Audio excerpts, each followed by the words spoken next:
우상의 재물에 대하여는 우리가 다 지식이 있는 줄을 알아 지식은 교만하게 하며 사랑은 덕을 세우나니 만일 누구든지 무엇을 아는 줄로 생각하면 아직도 마땅히 알 것을 알지 못하는 것이요 또 누구든지 하나님을 사랑하면 그 사람은 하나님도 알아주시느니라. 그러므로 우상의 재물을 먹는 일에 대하여는 우리가 우상은 세상에 아무것도 아니며 또한 하나님은 한 분밖에 없는 줄 아노라. 비록 하늘에나 땅에나 신이라 불리는 자가 있어 많은 신과 많은 주가 있으나 그러나 우리에게는 한 하나님 곧 아버지가 계시니 만물이 그에게서 났고 우리도 그를 위하여 있고 또한 한 주 예수 그리스도께서 계시니 만물이 그로 말미암고 우리도 그로 말미암아 있느니라. 그러나 이 지식은 모든 사람에게 있는 것은 아니므로 어떤 이들은 지금까지 우상에 대한 습관이 있어 우상의 제물로 알고 먹는 고로 그들의 양심이 약하여지고 더러워지느니라. 음식은 우리를 하나님 앞에 내세우지 못하나니 우리가 먹지 않는다고 해서 더 못 사는 것도 아니고 먹는다고 해서 더 잘 사는 것도 아니니라. 그런즉 너희의 자유가 믿음이 약한 자들에게 걸려 넘어지게 하는 것이 되지 않도록 조심하라. 지식 있는 내가 우상의 집에 앉아 먹는 것을 누구든지 보면 그 믿음이 약한 자들의 양심이 담력을 얻어 우상의 재물을 먹게 되지 않겠느냐.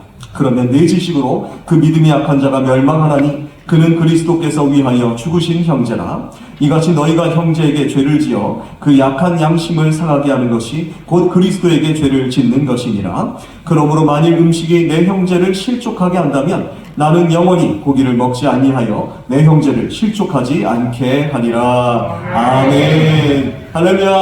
아멘. 우리 옆에 계신 분들 좌우 앞뒤에 계신 분들과 이렇게 인사하겠습니다. 잘 오셨습니다. 한 번 더 인사할까요? 축복하고 환영합니다. 앞뒤에 저 끝에 계신 분들까지 우리 프레파를 쭉 하셔서 사랑합니다. 네, 감사합니다. 네, 여러분들 주님 그 사랑이 정말 주님의 사랑으로 충만한 줄 우리 주님께서도 보고 계신 줄 믿습니다. 네, 정말 우리가 이렇게 사랑의 고백을 나누는 것처럼 오늘도 말씀을 들으시면서 우리 주님께서 주시는 귀한 은혜와 사랑이 오늘도 말씀 가운데 예배 가운데 충만히 마시는 복된 예배가 되기를 간절히 소망합니다. 자, 우리 지식에 대한 이야기를 오늘 하게 되는데 우리 오늘 말씀은 고린도전서 8장 1절부터 13절까지의 말씀, 네, 덕 세우기라는 말씀의 제목으로 우리가 은혜를 좀 나누고자 합니다. 지식을 가지는 것, 이것은 사실 이 세상에 있어서 참 중요한 일입니다. 정말 가치 있게 여기는 것 중에 하나죠.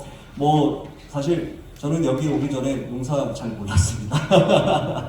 네, 근데 이제 여기 와서 이제 제가 우리 청운교에서 구입하면서 이렇게 저렇게 우리 신방하면서 또 이제 우리 성도님들 말씀을 듣다 보니 농사가 정말 열심히 배우지 않으면 안 된다라는 거, 정말 많은 지식을 정말 깨우치지 않으면 안 된다라는 것을 점점 배우고 있는 것 같습니다. 이게 참 아시겠지만 정말 그 씨앗의 품종부터 시작을 해서 이제 토지에 이렇게 심는 방법, 그리고 또 이렇게 효과적으로 재배할 수 있는 그 시기와 또 이를 위해서 또 한 해와 또 한 달과 매일매일의 일정을 매번 잡아야 되고 잊어버리지 않고 계속 체크하면서 또 얼마나 또 발빠르게 또 이것들을 대처하면서 여러 가지 정말 또 이제 날씨의 정보라든가 이런 것들도 잘 알아야 되는 등등. 정말 제가 지금 말씀드린 거는 빙산의 일강 아니겠습니까? 저도 이거밖에는 잘 모르는데 어쨌든 이거보다 훨씬 많은 지식을 날마다 그리고 달마다 해마다 쌓아가지 않으면 농사를 짓는 이런 부분들은 정말 할 수가 없는 너무나도 어려운 일이 될 것이라는 것이죠. 아마 저보다도 여러분들이 정말 잘 아시리라 생각을 합니다. 이렇듯 어떠한 일이든지 이 일에 대한 지식을 얼마나 우리가 쌓느냐에 따라서 우리가 하는 일에 대한 성과가 달라지는 것은 두고도 뻔한 일이라는 것이죠. 그런데 여러분, 이러한 지식이 쌓인 것 굉장히 우리 가운데도 중요하지만 그런데 어떻게 이 지식이 또 우리의 삶 속에서 우리의 그런 여러 가지 삶 속에서 어떻게 바깥으로 어떻게 우리의 인간관계와 여러 가지 상황 가운데 드러나느냐, 이것도 굉장히 중요한 일이라는 것이죠. 우리 가운데 지식을 차근차근 이렇게 쌓는 거 굉장히 중요하지만 이 쌓았던 지식이 남들 앞에, 사람들 앞에 어떻게 표출이 되느냐, 드러나느냐, 보여지느냐, 이것도 굉장히 중요한 일이 되는 것이죠. 지식이 있지만 이것을 우리가 나타내고 드러내는 방식과 태도는 우리 사람과의 관계에 있어서 아주 중요한 역할을 하게 된다는 것입니다. 다시 말하자면 지식을 통해 우리는 교만하게 될 수도 있고 또 지고한 정말 그러한 사람들과 같이 찬찬히 정말 이것들을 정말 겸손하게 나아갔던 그러한 사람들과 같이 겸손한 영향력을 끼칠 수 있다라는 것을 우리는 오늘 말씀을 통해서 알게 되는 것이죠. 오늘 본문 속에 등장하는 고린도 교회는 바로 이러한 지식이 넘쳐서 나오는 여러 가지 문제를 안고 있었던 교회였습니다. 대표적인 교회였습니다. 이를 통해 우리는 신앙의 삶 속에서도 정말 이러한 고민을 할 수 있다는 것이죠. 우리가 교회에서 우리 신앙의 삶을 살아가면서도 이러한 고민을 충분히 할 수 있습니다. 여러 가지 우리 가운데 지식들을 쌓아나갈 수 있지만 이것을 우리가 신앙의 삶을 통해 우리가 교회의 삶을 통해 어떻게 우리가 드러나는 삶을 살아가는가 이거 굉장히 참 중요한 일이다라는 것을 알 수가 있는 것이죠. 우리가 가지고 있는 지식과 지혜가 어떻게 우리의 믿음의 삶 속에 그리고 교회 공동체 가운데에 정말 좋게 드러나고 있는가 아니면 어떻게 그렇지 않게 드러나고 있는가를 우리가 점검하는 것 이것을 고민해 볼 필요가 있다는 것이죠. 결론적으로 사도 바울은 결국 고린도 교회가 세워야 하는 것 그리고 지금 우리가 이 믿음의 교회를 세워나가는 것에 있어서는 지식이 늘어나는 것보다 사랑의 덕을 세우는 일임을 선포하고 있는 것입니다. 오늘 본문을 통해서 우리의 신앙의 삶 가운데에 하나님께서 어떠한 도전을 우리에게 주시고 계시는지 우리가 생각하면서 말씀 속으로 들어가 보면 좋겠습니다. 자, 오늘 본문의 말씀의 배경을 보면요. 이 본문의 말씀은 사실 사도행전 16장에 있는 말씀과 연결되어져 있습니다. 그래서 사도행전 16장에는 사도 바울이 2차 전도여행을 가는 내용이 등장을 하는데 이 바울이 여행 가운데에서 에베소라는 소아시아 지역에 있다가 지금 이제 유럽으로 넘어가는 그리스라는 지역으로 넘어가면서 고린도라는 곳을 이렇게 거쳐가는데 이 고린도라는 지역에 세운 교회가 바로 고린도 교회입니다. 그래서 오늘 편지의 주인공이 바로 이 고린도 전서와 고린도 후서를 이렇게 좀 내용이 많습니다. 15장, 13장 이렇게 되는데 이 많은 양의 분량을 할애해서 쓴 그 책이 바로 고린도 교회를 향한 사도 바울의 편지라는 것이죠.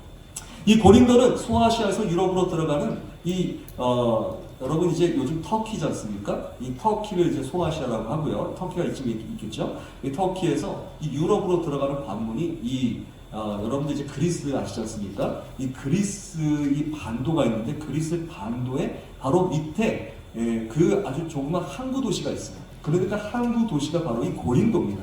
이 고린도가 이 육지와 또 바다와 육지를 연결시켜주는 해양과 대륙의 교두보의 역할을 하는 굉장히 많은 이 교통로가 있는 소통하는 곳이었어요. 그렇기 때문에 많은 문명과 종교가 바로 이 길을 통해서 이 육지의 길, 바다의 길, 육지의 길을 따라서 굉장히 많은 문명과 문화가 종교가 사람들이 막 왔다 갔다 한 것이죠. 그래서 많은 사람들이 고린도로 몰립니다. 그리고 이런 배경을 가진 그리스도인들이 바로 그곳에서 이제 그리스도인으로 변화되고 믿음을 갖고 이제 고린도 교회로 많이 들어가게 돼서 고린도 교회를 세우게 됐다는 것이죠. 이렇게 많은 종류의 사람, 많은 민족, 많은 종교, 많은 사람들이 변화되어서 그리스도인이 되었으니 이 고린도 교회는 아유 좋을 수도 있겠지만 날로 부흥하니까 좋을 수 있겠지만 사람들이 많아지니까 어떻게 되겠습니까? 사람 많은 곳에 갑자기 속담이 기억이 안 나는데 바람 잘 날이 없다. 그렇죠. 이 속담이 갑자기 기억이 안 났습니다. 네, 가지 많은 나무에 바람 잘 날이 없다. 네, 그렇지 않습니까? 정말 바람 잘 날이 없듯이 정말 그 많은 그 문제들이 교회 안에서 발생하는 거예요. 여기 이 사람은 이렇게 말하고 저 사람은 이렇게 말하고 아니 우리도 이제 어렸을 적에 여러분 땅 따먹기 같은 거 하면 어떻습니까? 이게 땅 따먹기를 하는데 이렇게 돌을 탁 치면서 가지 않습니까? 그런데 이 친구가 이제 말을 하는 거야. 야, 우리 동네에서는 2번만 튕기면 돼. 이쪽 동네에서 야, 웃기지 마. 3번 튕겨야 돼. 그러면서 서로 옳다고 지금 여기는 건 아니겠습니까? 정말 그러한 현상과도 같이 정말 이렇게 많은 사람들이 각자의 생각과 여러 가지 지식을 가지고 이 신앙생활을 하다가 결국은 많은 문제에 부딪히게 된다는 그런 일들이 발생하고 있는데 그 중에 흥미롭게도 오늘 이 본문의 말씀은 이들 가운데 굉장히 두드러지게 나타났던 문제가 바로 먹는 문제였다는 거예요. 음식의 문제였습니다. 즉 교회 안에 우상의 재물을 먹느냐 마느냐의 문제로 갈등이 빚어졌던 거예요. 그래서 문제의 발발이 바로 이 유대인 그리스도인들부터 시작이 됩니다. 그들은 예수 그리스도를 구원의 주님으로 믿는 믿음을 가지고 있었어요. 그리스도인이 됐으니까. 그런데 동일하게 율법도 믿어야 된다는 그 믿음이 자리하고 있었던 사람이라는 것이죠.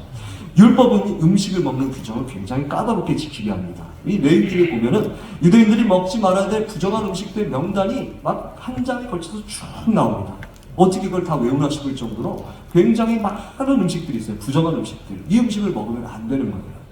그래서 유대인들은 태어나면서 죽을 때까지 이 음식을 결코 먹지 않습니다. 이방인 그리스도인들은 어떻습니까? 이 율법의 규정을 알 턱이 없습니다. 그러므로 그들이 평소에 먹었던 대로 율법이 뭘 규정하는지 먹지 말라는지를 알 수가 없으니 그런 부정한 음식들에 대해서 자기가 지금까지 태어나서 아무런 제재도 받지 않았던 문화에서 살았기 때문에 이런 음식을 먹는 거에 전혀 거리낌이 없었던 거예요. 유대인들에게는 율법의 부정한 음식이 바로 그들의 지식으로 쌓여 있었고, 그리고 이방인들에게는 이것을 자연스럽게 먹는 것이 그들의 마땅하고도 당연한 지식이 되어 있었던 것이죠. 이러한 서로의 지식적인 부분이 충돌을 일으키게 됩니다. 물론 율법이 부정하다 하기에는 음식은 다 대부분 우상의 제물입니다.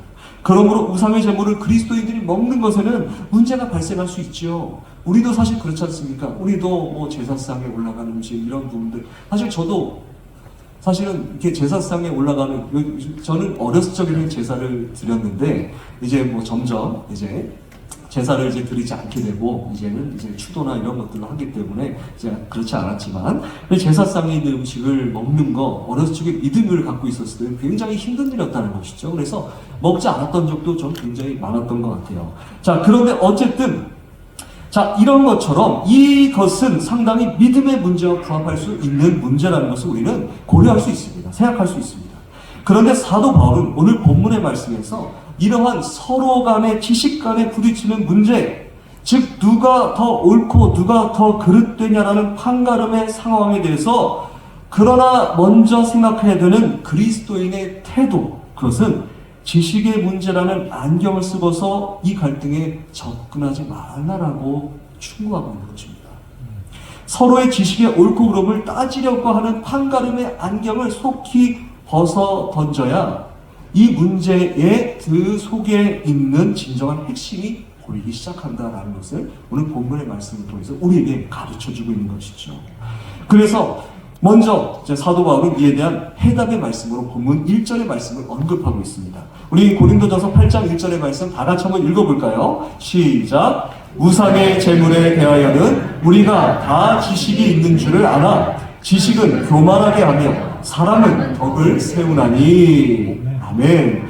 자, 사도 바울은 먼저 덕을 세우는 일에 집중하고 있다는 것이죠. 덕을 세우는 것.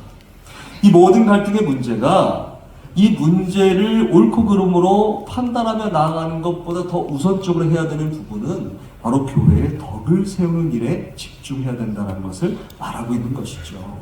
오늘 본문에 등장하는 덕을 세운다라는 이 말은 헬라어로 이제 오이코도메이라는 그런 말인데 잊어버리셔도 됩니다. 바로 이 말은 덕을 세우다라는 말이면서 사실 이것을 좀 다른 의미로 말하면 무슨 뜻이냐면 바로 건축하다, 세우다라는 뜻이 있어요. 건축하다, 세우다. 덕을 세우는 일이 사실은 이 단어가 어디에 쓰였던 단어냐면 이 건물을 건축하는 데 쓰였던 단어였다는 것이죠. 자, 그렇기 때문에 이렇게 건축을 하듯이 덕을 세우는 것을 우리가 생각해 본다면 우리는 무엇을 세우는 것으로 사도 바울이 말했을까라는 것을 생각해 볼 수 있을까요? 바로 이 단어를 공동체를 세운다, 교회를 세운다라는 뜻으로 사도 바울은 사용했다는 것이죠. 그렇기 때문에 공동체를 세운다는 것, 곧 우리 주님을 머리로 한 교회 공동체를 이루는 것을 말하고 있는 것이죠. 이 교회를 이루는 것, 즉 믿음의 공동체를 세우는 것을 사도 바울은 덕을 세운다라고 표현하고 있는 것이죠. 그러니까 우리가 교회를 세워가고 우리가 교회와 함께 우리가 이 교회를 이루어가는 것, 이 모든 것이 무엇을 세우는 것이라고요? 덕을 세우는 일이다라는 것이라는 것이죠. 자, 성경은 덕을 세우는 일에 굉장히 많은 관심을 쏟고 있습니다. 덕을 세우는 일에 우리 주님이 많은 관심을 가지고 계시다는 것이죠. 덕을 세우는 것은 다른 사람들을 배려하고 다른 사람들의 뜻을 존중한다는 그런 의미를 담고 있습니다. 덕으로 믿음의 공동체를 세우는 것은 서로 존중하고 배려하며 그들의 마음과 마음이 서로 연결되어져서 든든한 공동체로 세워지는 것을 말하는 것이죠. 지식은 교만하게 만든다. 참 지식 자체가 교만을 만드는 것이 아니라는 것이죠. 지식은 유용합니다. 지식은 유용하죠.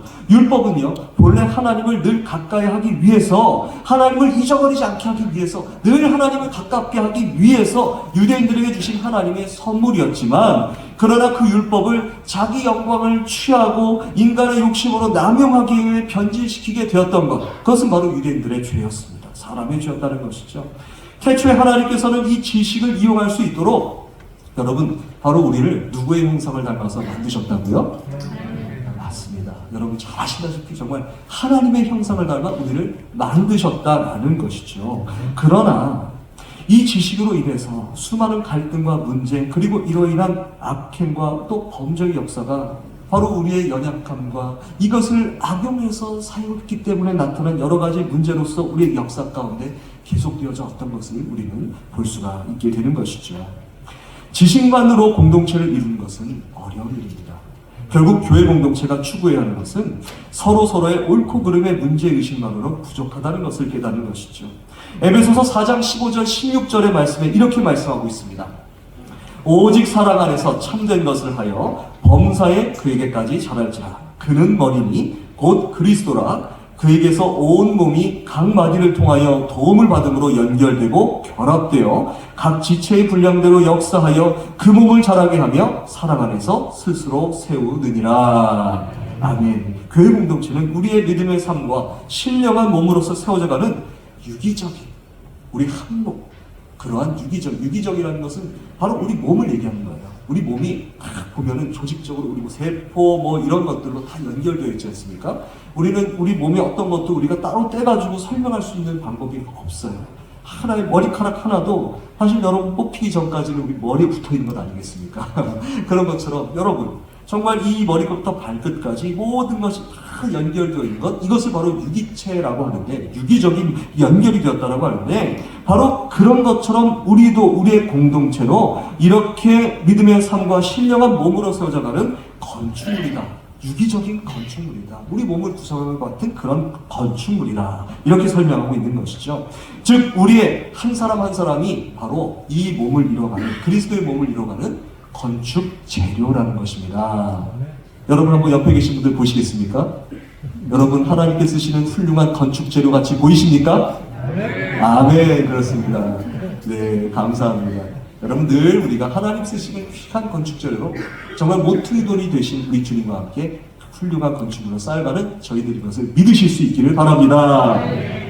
그렇습니다. 여러분 우리는 서로 같지만 또 다른 우리의 지식들의 모습들이 이렇게 쌓여가고 있는 것이죠. 그러나 이런 재료를 여러분 훌륭히 사용하셔서 아름다운 교회를 만드시는 분이 계십니다. 바로 그분이 누구십니까? 우리를 위해 친히 우리의 머리가 되어주시는, 우리 교회의 머리가 되어주시는 예수 그리스도십니다. 사랑하는 여러분, 우리 청운교회 믿음의 공동체는 덕으로 온전히 교회를 세워가고 있습니까? 우리 가운데 덕이 느껴지고 계십니까? 바로 이렇게 서로서로를 이해하시고 존중하시며 그리스도의 몸을 온전히 세워가시는 여러분들 모두가 되시기를 주님의 이름으로 축원합니다. 아멘. 그렇다면 이제 두 번째로 우리에게 덕을 세우는 이 믿음의 공동체로서 이 안경을 쓰고 이제는 실제적인 문제를 우리가 바라볼 필요가 있는 것이죠. 9절의 말씀인데요. 우리 9절 말씀 한번 같이 한번 읽어볼까요? 시작! 그런즉 너희의 자유가 믿음이 약한 자들에게 걸려 넘어지게 하는 것이 되지 않도록 조심하라. 자, 네, 아멘입니다. 즉 사도 바울은 덕을 세우는 믿음의 공동체는 믿음이 약한 자를 대하는 태도에서 변화가 있어야 된다는 것입니다. 걸려 넘어지게 하지 않는 것, 이 말씀을 다시 반복해서 13절에서 사용하고 있는데요. 13절에 이렇게 표현하고 있습니다.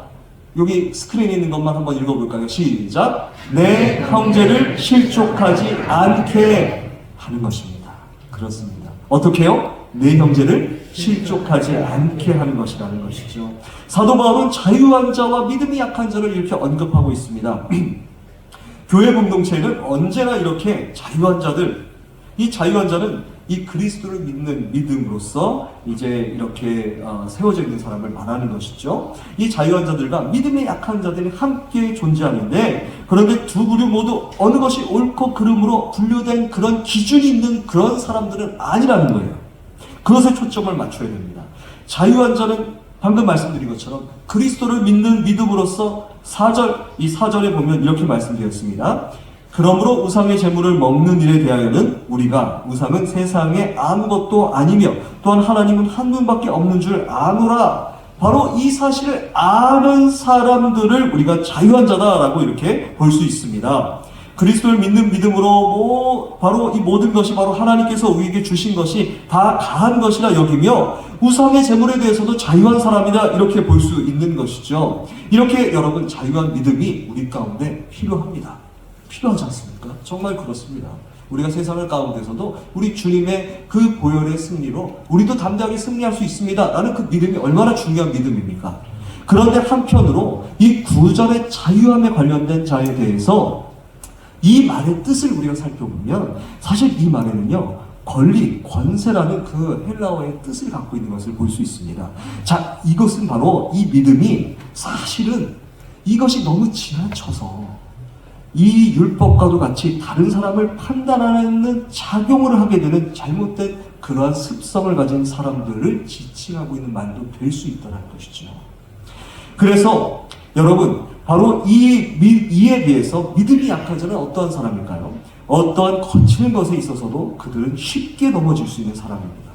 율법에 치우친 그리스도인들의 율법의 규정에 어긋나는 음식에 대한 여러 가지 편파적인 시각이나 또 지나친 믿음으로 우상의 제물을 먹는 것조차 아무렇지 않게 여기는 이러한 모든 태도, 즉 믿음이 연약한 성도들을 헤아리거나 배려하지 않고 자신의 기준과 자신의 신념대로 행하는 모든 일들을 거치는 돌과 같이 걸려 넘어지게 하는 그런 행위다라고 규정하고 있는 것이죠.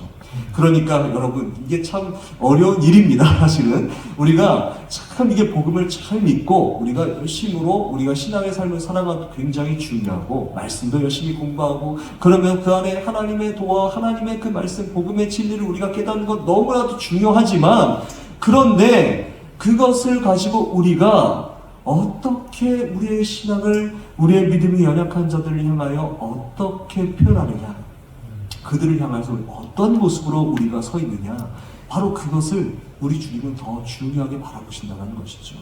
우리를 보면서 누구를 만나야 될까요? 예수님을 만나야 되지 않습니까? 우리의 모습을 통해서 바로 주님의 모습이 우리의 행동과 우리의 마음을 통해서 만나줘야 되는 것 아니겠습니까? 그것이 바로 믿음의 약한 자들을 세우는 방법이라는 것이죠. 여러분, 믿음의 공동체를 세워가는 것, 즉 배려와 존중의 덕을 세우기 위해서 우리가 피해갈 수 없는 것은 혹시라도 우리의 믿음의 행위로 인하여서 상처받거나 걸려 넘어지는 사람은 없는지 확인하는 일입니다. 물론 이 일은 우리 교회 공동체가 나아가야 할 발걸음을 좀 더디게 할 수도 있어요.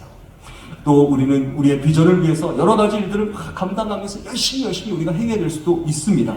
그런데 그럼에도 불구하고 그래야 할 때도 있지만 그러나 이렇게 하면 믿음이 약한 성도들 가운데에 그들의 믿음의 발걸음을 걸려 넘어지게 만드는 일들도 발생할 수 있다는 것이죠. 그렇기 때문에 우리의 발걸음은 또 힘이 있게, 그러나 늘 그 발이 디디는 지점은 조심스럽게 그렇게 파악하면서 한 걸음 한 걸음을 온전히 주의 사랑으로서 걸어나가는 믿음의 공동체가 다 되시기를 주님의 이름으로 축원합니다. 이제 세 번째로 우리의 결론은 이렇게 다시 돌아가야 될 것 같습니다. 바로 우리 8장 1절의 말씀, 바로 이것으로 다시 우리가 이 결론이, 이 오늘 본문의 말씀은 8장 1절이 서론이자 또 결론의 말씀이 돼요. 그렇기 때문에 다시 이렇게 우리가 이 말씀을 13절까지 다 읽다가도 결국 돌아가는 것은 1절로 돌아가게 됐는데, 바로 우리 교회 공동체를 무엇으로 어떻게 세워야 된다고 오늘 본문이 전하고 있냐면요, 바로 이 스크린에 나온 이 부분만 한번 읽어보겠습니다. 시작! 사랑은 덕을 세우나니. 아멘. 바로 우리 공동체는 사랑의 덕을 세워야 한다라는 말씀을 우리에게 주시고 계시는 것입니다. 우리는 구체적인 사랑의 행위를 행해야 한다는 것이죠. 주의 사랑으로 서로 사랑합니다. 주의 사랑으로 서로 사랑합니다. 우리가 외치는 것도 온전한 사랑의 행위로 우리는 볼 수 있습니다. 그러나 서로의 사랑을 나누는 것은 우리 혼자서만 할 수 있는 그런 일이 아닙니다. 서로를 세우기 위해서 필요한 것을 구체적으로 행하는 것이죠. 사도 바울이 어떻게 구체적인 행위를 행하고 있는지를 한번 살펴보기를 바랍니다. 이 믿음이 확고한 신자에게는 여러분 우상의 제물은 문제가 되지 않습니다. 우상의 제물은 믿는 자들의 눈에는 아무것도 아니라는 것이죠. 그것은 처음부터 하나님으로부터 난 식료품일 뿐이에요. 그것은 우상의 제물로 변질시킨 것은 인간의 작품이죠. 앞서 말씀드렸듯이 이제 베드로의 꿈에 이제 예수님께서 나타나십니다. 이제 그 앞선 이제 사도행전의 15장에 보면요, 예수님께서 이 베드로의 꿈에 나타나셔서 베드로가 그때까지 한 번도 그가 율법의 확신으로 먹어본 적이 없는 돼지 족발이라고 하죠. 이 갈라져 있는 그런 음식들, 이게 다 사실 율법으로는요 먹으면 안 되는 음식이에요. 부정한 음식이에요. 근데 저는 어제 족발을 먹었습니다. 저는 어떻게 하죠? 이 하나님 앞에 제가 또 자, 율법은 이것을 부정한 일이다라고 규정하고 있는 것이죠. 그렇지만 여러분, 우리 믿음이 있기 때문에 더 이상 이 문제가 저의 믿음을 해하지 않을 거라고 우리 믿지 않습니까? 그런 것처럼 믿음이 확실한 사람에게 이것은 문제가 되지 않는 것이죠. 그러나 이를 제대로 이해하지 못한 사람, 즉 교회는 발을 들였으나 아직까지 믿음이 약한 사람은 이 우상의 제물을 먹는 것을 보면 우상을 섬겨도 아이고 야 이거 우상의 제물 먹어도 되겠네 라고 해서 옛 우상 종교의 습관으로 돌아가게 될 수 있다는 것을 사도 바울이 염려한 것이죠. 그래서 11절 말씀에 이렇게 말씀하고 있는 것입니다. 그러면 내 지식으로 그 믿음이 약한 자가 멸망하다니 그는 그리스도께서 위하여 죽으신 형제라. 자유한 성도이든지 믿음이 연약한 자이든지 모든 믿는 자를 위해서 주님께서 십자가에서 죽으셨다는 것이죠. 사도 바울은 이러한 이유로 자신이 가진 복음의 일을 드러내지 않고 자신이 갖고 있는 복음에 대한 지식을 청하게 안 됩니다 형제님, 안 됩니다, 그걸 먹어서는 절대로 안 됩니다 라고 드러내지 않고 오히려 한 발짝 물러서서 마치 믿음이 약한 자와 같은 모습을 취하려고 하고 있는 것을 볼 수가 있습니다. 여러분 8장 13절 말씀 다 같이 한번 읽어볼까요? 시작. 그러므로 만일 음식이 내 형제를 실족하게 한다면 나는 영원히 고기를 먹지 아니하여 내 형제를 실족하지 않게 하리라. 아멘 하셨습니다. 여러분 영원히 고기를 안 먹으실 수 있는 자신 있으십니까? 이건 저도 참 어려운 문제입니다. 여러분 고기는 먹어야 되지 않습니까? 그런데 여러분 이 말씀 이렇게 이해를 해야 됩니다. 사도 바울은 고기를 먹지 못하는 율법을 지키기 위해서 고기를 먹지 않겠다라고 말씀한 게 아니에요. 사도 바울은 자신은 믿음이 확고하여 고기를 먹을 수 있지만 믿음이 약한 자를 위하여 나는 고기를 먹지 않겠다라고 선포하고 있는 것이죠. 믿음이 약한 자도 또한 주님의 제자요 우리의 형제라는 것을 깨달았기 때문입니다. 그를 세우는 방법, 그것은 바로 그들을 사랑하기 위해 나를 희생하는 것입니다. 그것이 주님이 원하시고 기뻐하시는 길이라는 것을 우리에게 전하기 위해서 그는 평생 고기를 입에 대지 않았다는 것이죠. 여러분 고기를 우리가 먹지 말아야 된다는 걸 말씀하는 것이 아닙니다. 우리가 채식을 해야 된다는 걸 말씀하는 것이 아닙니다. 그는 이렇게 노력했다는 것이죠. 그 사람들을 세우기 위해서, 믿음의 사람을 세우기 위해 본인은 이러한 노력을 했다는 것입니다. 그러니까 믿음이 확고한 자는 이제 막 시작하고 있는 믿음이 약한 자를 도와주고 세워주어야 하는 역할을 담당하고 있음을 잊어서는 안 된다고 사도 바울은 가르치고 있는 것입니다. 사도 바울은 그렇게 해서 우리에게 전하고자 하는 것이죠. 주님이 우리를 위해서 걸어가신 그 길을 따라 제자의 삶을 살아 나아가는 것. 바로 그것은 고기를 먹느냐 고기를 먹지 말아야 하느냐를 서로 정죄하는 것이 아니라 그것을 따지고 있는 것이 아니라 하나님의 영광을 위해서 살아가는 것. 그것을 위해서 바로 우리의 마음과 생명을 우리가 바로 그곳에 두어야 하고 걸어야 된다는 것을 말하는 것이죠. 하나님께 영광을 돌리시기 위해서 주님이 우리에게 전해주신 놀라운 사랑의 은혜가 바로 우리의 믿음의 본질이라는 것을 잊지 말아야 함을 고린도 교회에게 선포하고 있으면서 또한 우리 지금 이 말씀을 듣고 있는 우리 하나님의 백성들 앞에 이 말씀을 선포하고 계시는 것입니다. 그렇다면 덕을 세우는 것에 대한 본질, 우리가 이것을 마지막으로 정리하면 바로 사랑입니다. 우리 사랑은 무슨 사랑이냐? 자기 권리에 대한 포기로서 증명되는 사랑이다라는 것이죠. 할 수 있습니다. 그렇지만 할 수 있는 것을 안 할 수 있는 것이죠. 바로 이것이 포기되어지는 사랑이라는 것이죠. 사도 바울이 우상의 제물인 고기를 먹는 것이 문제가 되지 않는 것을 알면서도 고기를 먹는 행위가 이해되지 않는 연약한 성도를 위해서 평생 고기를 먹지 않는 것, 이것을 우리는 희생이라고 부르는 것입니다. 다시 말하면 희생의 사랑을 말하는 것이죠. 이 사랑은 바로 우리 주님 예수 그리스도의 십자가의 사랑을 뜻하는 것입니다. 자기의 모든 것을 다 내어주시면서 우리를 포기하지 않으신, 그러나 자신의 모든 것을 다 포기하신 희생의 사랑을 말하는 것입니다. 여러분 이제 예전에 월남전이 한창이었던 이제 굉장히 오래됐죠. 그 시절에 이 월남에서 불상당해서 돌아온 군인들을 위한 이 대대적인 위문 공연을 이렇게 준비하고 있을 때 일이라고 하죠. 이 프로그램의 총책임자인 감독이 이 미국의 유명한 코미디언을 이제 초청하기로 했습니다. 그런데 이 코미디언이 너무 바빴어요. 그래서 이 일정을 잡아가지고 도대체 이 월남으로 도대체 올 수가 없다는 거예요. 그래서 거절했는데 이 사람이 없는 공연이 의미가 없다라고 생각한 이 감독이 제발 이 전쟁터에서 돌아온 군인들을 좀 위로하는 이 시간에 좀 꼭 좀 와주십시오. 당신이 필요합니다. 라고 간곡하게 부탁해서 그러면 제가 딱 5분만 좀 가겠습니다. 그랬더니 5분이라도 와주십시오. 그러면서 오라는 거예요.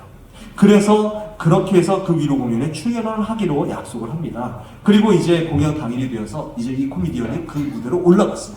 이제 올라갔는데 5분만 약속하고 올라간 그 코미디언이 얘기를 시작하니까 사람들이 처음부터 끝까지 웃기 시작하는 거예요. 막 그냥 뭐 조금만 얘기했는데 막 너무나 웃고 막 그랬는데, 그런데 5분이 지나고 또 10분이 지나고 15분이 지나고 20분, 25분, 40분이 되어서야 공연을 마치고 내려온 거예요.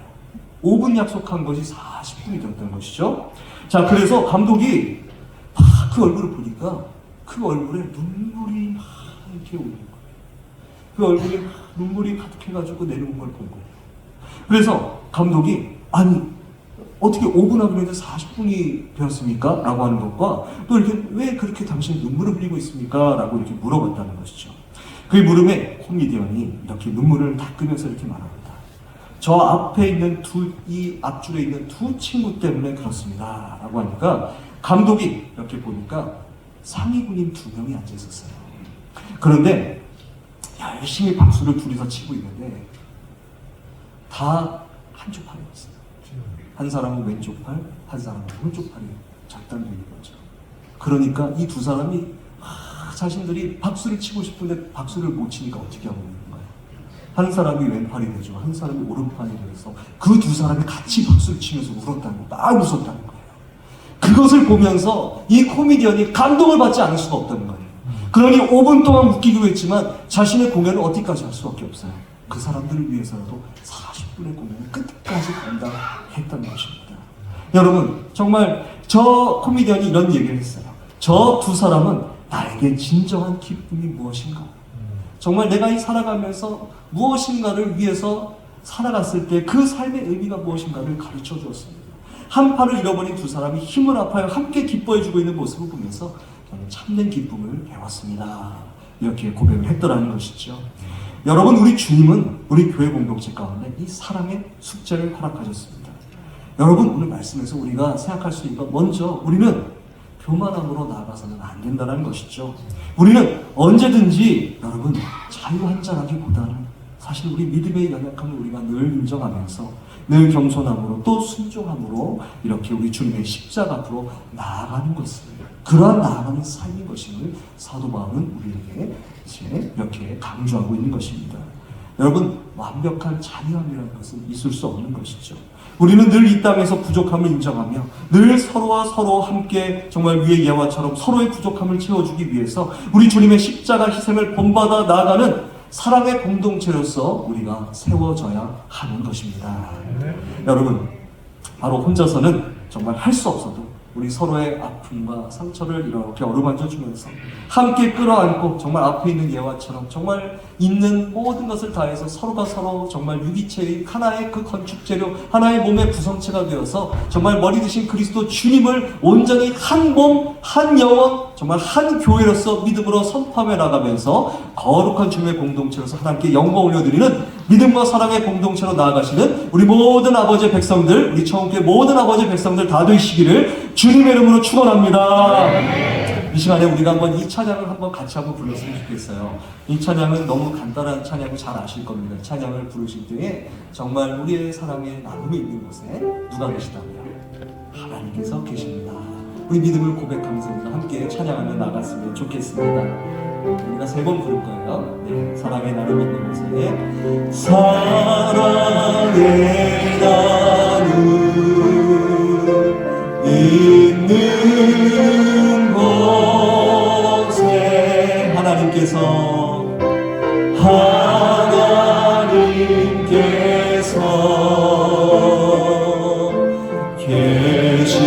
계시도록 우리 서로 보면서 우리 같이 손을 좀 이렇게 보면서 사랑의 나름 있는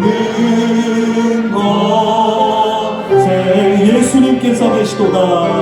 예수님께서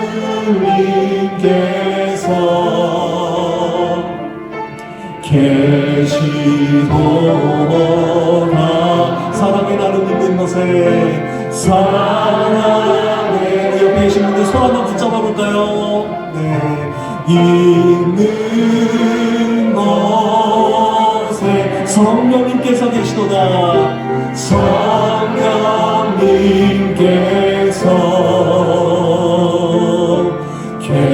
계시도. 다시 한번 사랑의 나름 있는 곳에 사랑의 나름 있는 곳에 마지막으로 하나님께서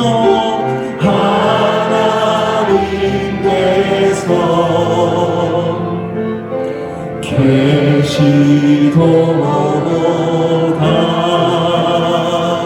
아멘. 기도하겠습니다. 하나님 아버지, 우리를 사랑의 공동체로 이 청운교회로 하나님께서 세워주시고 붙들어 주심에 감사와 찬양을 올려드립니다.